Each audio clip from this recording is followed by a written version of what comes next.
अंकित नाही, देवाच्या अंकित नाही. महाराज म्हणतात माळ आहे विधीनं वागतो आणि काया वाचा मने झाला विष्णू दास काम क्रोध त्यास बाधितीना. आपलं पहिलं पद होतं बलवान कोण देव, दुसरं पद आहे अंकित. अंकित म्हणजे काय, म्हणजे भूषण पाहिजे, विधी पाहिजे आणि लक्षण पाहिजे, तो अंकित झाला. तिसरं पद आहे आम्ही. महाराज म्हणतात आम्ही झालो बळीवंत. आम्ही हे एक वचने आहे का बहुवचने आहे का? बहुवचने आहे. तुकोबारांची गाथा बघा, गाथेमध्ये महाराज गरीब नव्हते. गाथेमध्ये महाराजांनी कधी असे त्या ठिकाणी अशी प्रमाण आहे, मी अनाथ आहे, अपराधी आहे असं म्हटलेलं आहे. पण महाराज अनाथ नव्हते, महाराज पापी नव्हते, महाराज अपराधी नव्हते. पण आपण देवाच्या समोर परिहार कसा द्यायचा तेच महाराजांनी याच्याद्वारे शिकवले. ही जी वाचा नावाची वाणी जी आहे ना, आपली वाचा नावाची इंद्रिय, त्याला वाणी म्हणतो आपण. तर शास्त्रामध्ये त्या वाणीची जी देवता आहे ती अग्नी आहे. काय आहे? अग्नी. कारण काही काही लोकांची जीभ चांगली असते, त्यांचे तोंडही चांगले असते, पण वाचा जाते. म्हणजे काय झालं, त्याच्यावरली अग्नी नावाची देवता उठून गेली. याच्यावर दिशा नावाची देवता आहे कानावर, आहे का नाही? डोळ्यावर सूर्य नावाची काय की देवता आहे. काही काही माणसं स्पष्ट आपल्याकडे असे पाहतात पण दिसत नाही त्यांना. काय झालं त्यांची?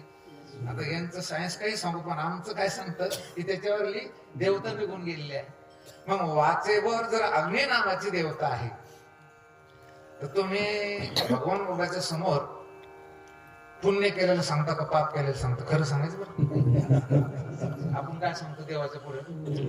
लोक काय म्हणतात, महाराज लय तीर्थयात्रा केल्या, 4 धाम 4 वेळेस, सप्तपुऱ्या 7 वेळेस, अष्टविनायक 8 वेळेस. जाळून टाकलं ना सगळं तेव्हा अग्नी ना. तुम्ही पाप सांगा देवाच्या पुढे, पाप सांगितलं ना तर त्या वाणीला जाणूनच येते पाप अग्नीला. पण माणसं पाप नाही सांगत, माणसं सांगितलं तर काय सांगतात ते पुण्य सांगतात.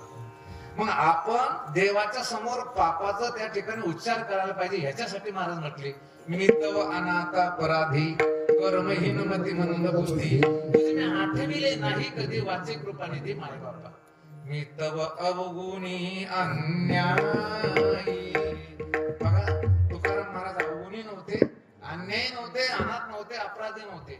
पण महाराजांना जेव्हा कमीपणा घ्यायचा, लहानपणा घ्यायचा, तेव्हा महाराजांनी एक वचनी पद वापरलं मी. काय वापरलं? मी.